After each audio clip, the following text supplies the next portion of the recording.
Hi, I hope you guys are having a great day. I wanted to share with you guys a story of a failure I had in my life. Let me just take a little sip of coffee to get the motivation. Okay, so this was in year 2018.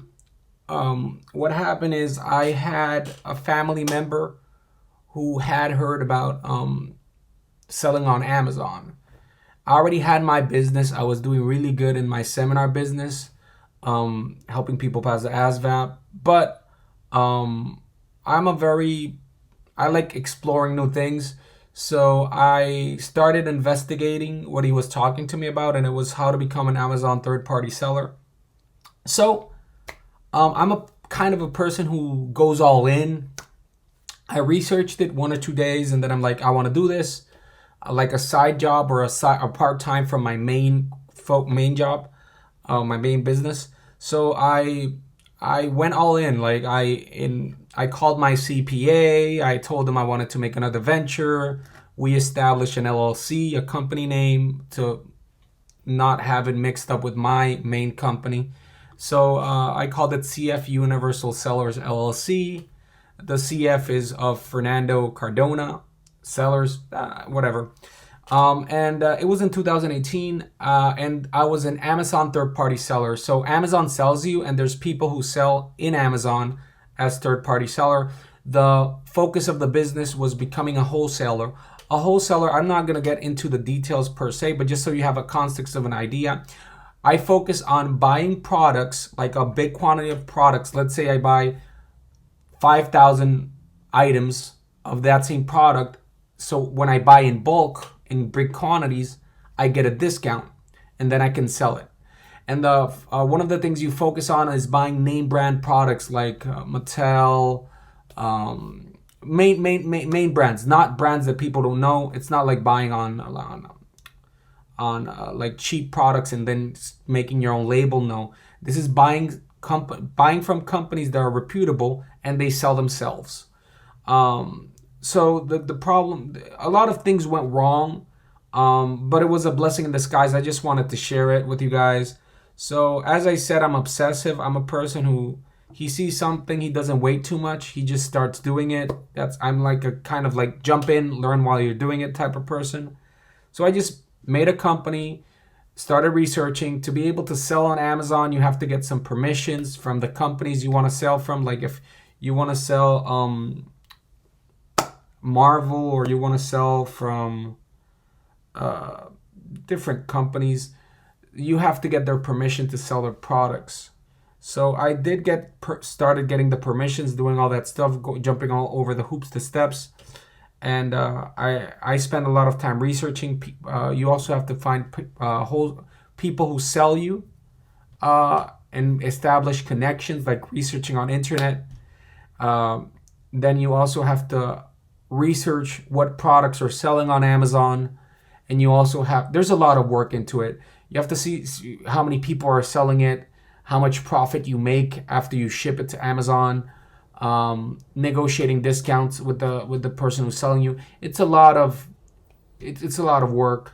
That it doesn't mean it's impossible, just that sometimes it was consuming my time, and I did start doing it. I sold some products that were having good, and then I sold some products that were losing. So it was like balancing out. So this business model focuses on selling a lot of quantity at small volume. So some products you might win a 200% or 300% of what you sell it. Like if you sell something for you buy something for $10, you sell it for 40. That's not this type of business model. This business model is more focused on selling a high amount of items, and you win less, but you're selling so much volume that's how you're making the money. So you're winning like a 5%, 10%, 15% of every item. But what I didn't know is that a lot of things can go wrong with that. Things that went wrong, when I bought something that was selling on Amazon for $8, when I actually started selling it, people had dropped the price to $5 or $4, and then I can't sell it at $8. So I thought I was gonna win X amount, and then I'm really winning a different amount. Also, another thing that happened was sometimes I would buy a product, start selling it. When I researched the product, it only had two people selling it. It's less of a competition. But when the product actually arrived, there was 22 people selling it, and there's a lot of competition. How it works, if they lower the price, I have to match the price, or then I won't sell mine.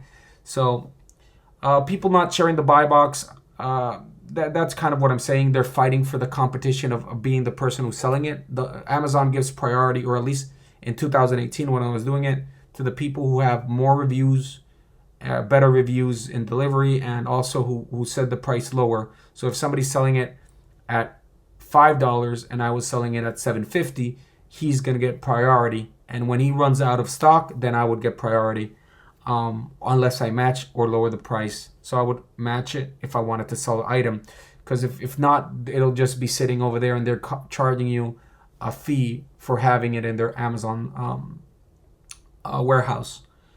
The worst thing that ever happened to me was Amazon started selling a product.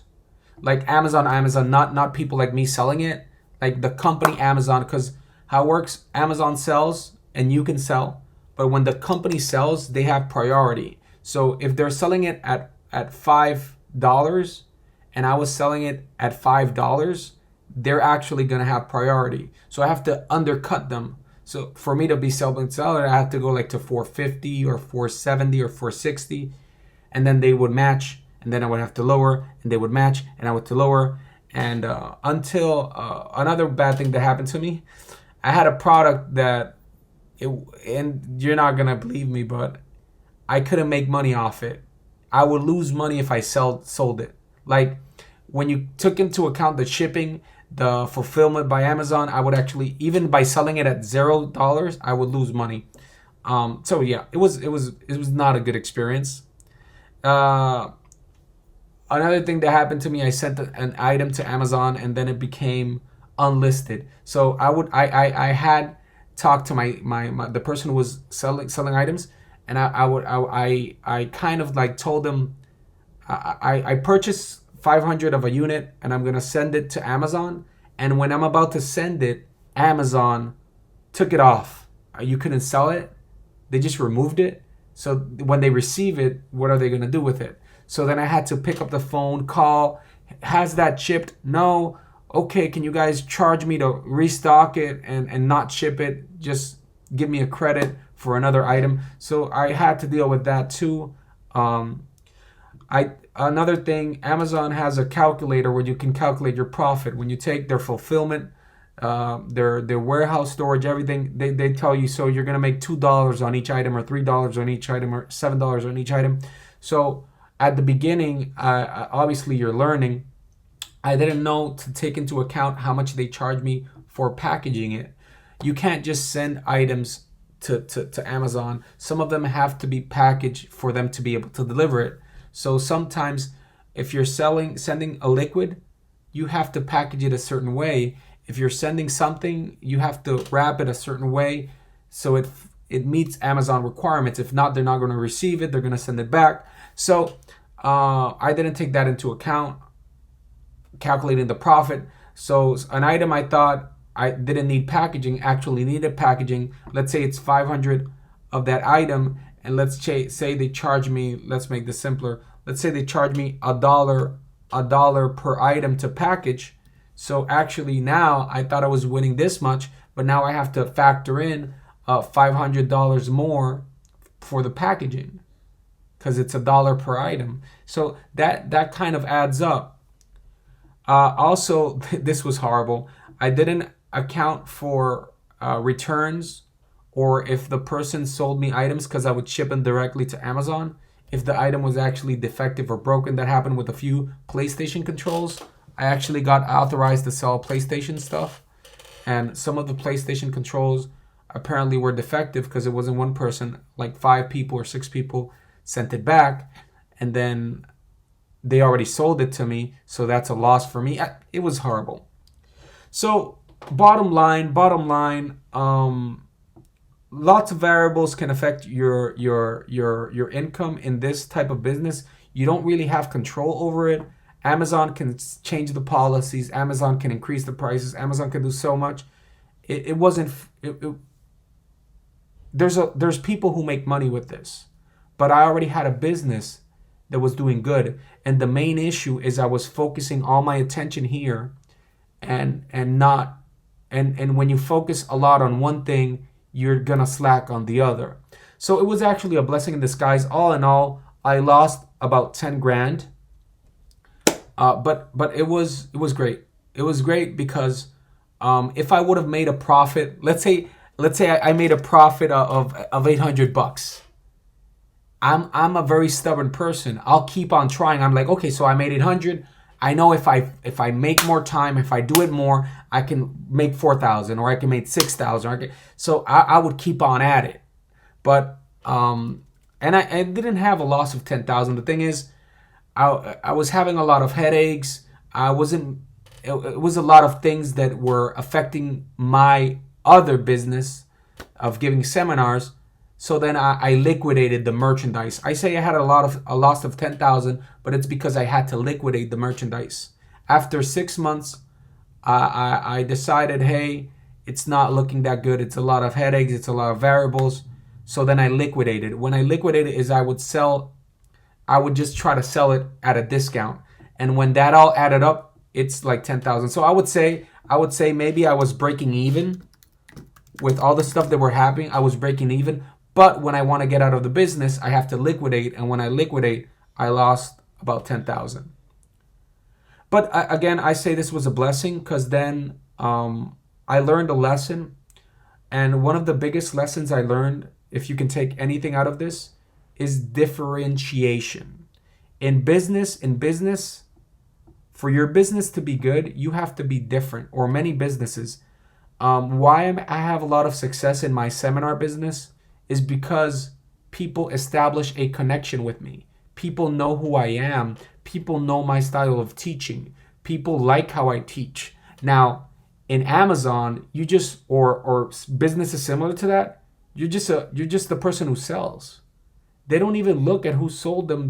When you go to Amazon and buy something, or to Walmart, or not Walmart.com or eBay, when you go to eBay or Amazon, do you know who's selling it to you? Do you care? You just buy the product and that's it. So you don't establish connections. In my world of seminars, when somebody's studying with me for 1, 2, 3 months and they pass, they tell their friends, hey, this guy helped me pass. And you establish connections and you get referrals and you get more clients because of doing a good job. Plus, it's what I'm good at. I'm good at teaching. I should focus on that. And that's what I learned from this.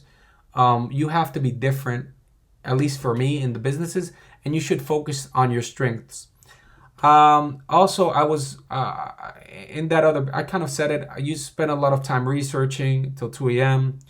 Now, the people who know me know that it's like, this is the seminar world of ASVAB, the different companies. I'm at the top. So why, if I'm already a leader in my industry, why would I go focus my attention on something that I'm trying to build up? It's not that you can do it, that you can't do it. You can obviously do it. But I decided to go 200% into my main business, and things got better, way better. So I focused on my strengths. I continued to perfect my company. I focus more on my business. I hired assistants. So I have 9 assistants helping me managing my main business, and the business grew exponentially. I doubled my profits, tripled my profits. So even though I lost here, I learned that I had to focus on what I'm good at, and then I started making more in my main business because I got more into my main business. So things I learned here is focus on your strengths, continue to perfect my company, and you sometimes try to do so much that you're gonna have to, if you focus on this, you're gonna have to stop there's 24 hours in a day. You have to choose your time wisely. You have to choose your investments wisely. I don't look at this as something bad. I tried it. I found out it wasn't for me. It doesn't mean I won't try new things in the future. But you also have to let sometimes things go. You can't just say, I'm going to keep doing that. If it isn't giving you the results, there's a million options in the world. Go do another one. So that's what I learned from it. I just wanted to share this story. If you're a seller on Amazon, I respect you. It's hard. It's hard, and anybody who can make a profit on it and make a living off it, my hat's off to you. I'll stick to my lane. Yeah. So I just wanted to share that story. Sometimes I'm a person who looks at the half glass full. Sometimes people focus on the negative. I focus on the good. I let that go, and I shifted my focus to something that worked better for me and my family. Anyways, this is Fernando Cardona. Thank you for hearing my story out. Leave a comment. Let me know what thing has worked for you, what thing hasn't worked for you. If you're a student of mine, see you in class. Take care. Bye-bye.